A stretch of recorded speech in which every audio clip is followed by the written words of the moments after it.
Tango maman Yvonne a moni bongo lokola déjà relation moko ya bolingo ezalaki na kati ya bango mibale aye ko silika. Nde ayebisi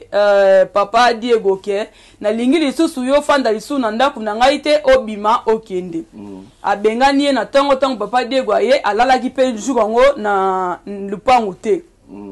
Aye ko ya lobi nango ne mama Yvonne na bandi ko loba ne na miso batu mona musana bango ya mwasi azalaki na ndaku sentinelle na bango azalaki nda bandi ko yebisa lobi yo a ofanda lisu te abimiseli ye biloko na ye mbwa bilamba na ye ezalaki kuna mo ba biloko na ye mama Yvonne abimiseli libanda ayebisi sentinelle ke ye a ofanda lisusu awa te abimakende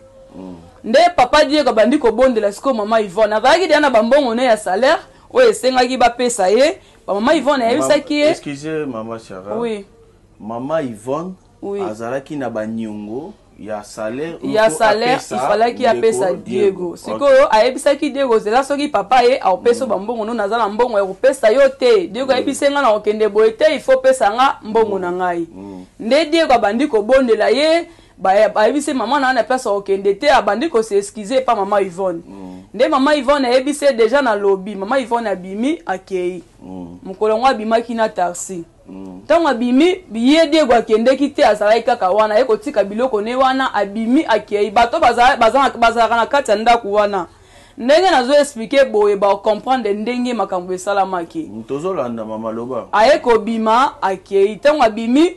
akesi ko kokutana na camarade na ye oyo babande ko sola na ye nde abandi ko expliquer tala mère bwebo eyebana ki da ba camarade pe papa Diego musuba yebike papa Diego abimaka na mama Yvonne patronne na ye tolingi tozo solola pona batu ba comprendre bazolanda biso oui ndeko Diego après mama Yvonne asiliki abengani ndeko Diego abondeli mama Yvonne ndeko Diego abondeli après mama Yvonne abimi ndeko Diego abimi akepa muninga na ye oui atiki biloko na kati akeko betela ye masolo nyonso ndenge ezoleka na ndako okay lilobi ndenge ezoleka na ndako abandisi ko yebisa ndeko na ye camarade na ya lobi nga na travailler na ye tango mulai azana bambongo na nga lingi ko pesa nga ite et puis foyer na nge baby mwasi na nga na bana bakenda na sola na bango lisute likolo na ye ba makambo nyonso ya prometaki nga ke rosalela nga ata eloko moko ta saleli ngai il faut apesa ngai mbongo na nga nde camarade na bandi ko yebisa ye yo okoki ko kende bongo te parce que camarade na ye wana a un moment amemaki photo ya mama Yvonne